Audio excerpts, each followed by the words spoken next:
which way you want to go. It really depends on what you want out of life.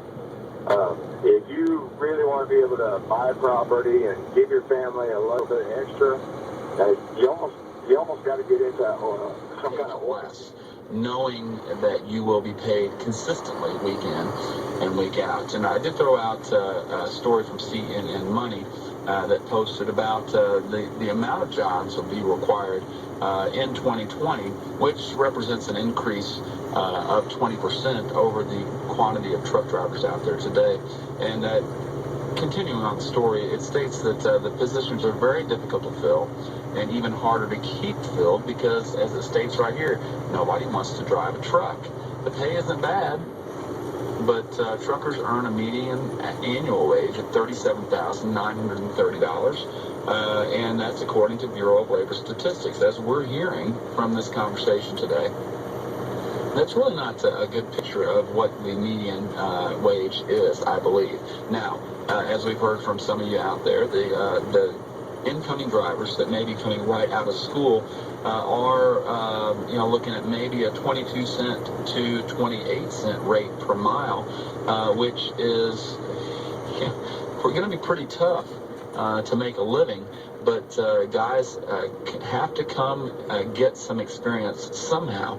I mean, you're not going to land first year out of the block a job, making $100,000.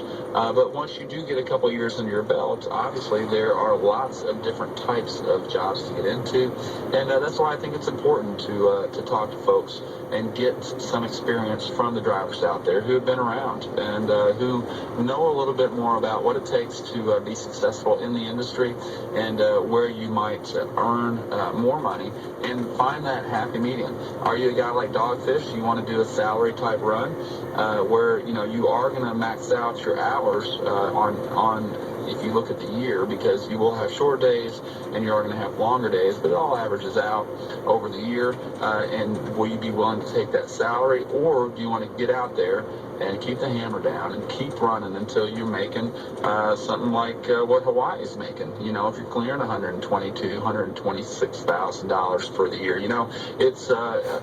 it's definitely a decision that you have to make, and the decision is out there to make. There are going to be a lot of jobs, and the Bureau of Labor Statistics, while they may be a little errant on the number as far as the salary number goes, I think that the need is going to be out there, and the added capacity is going to be needed in the industry because we're still growing as a population.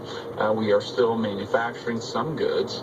We're still importing a lot of goods. There's lots of things going on with ports, so the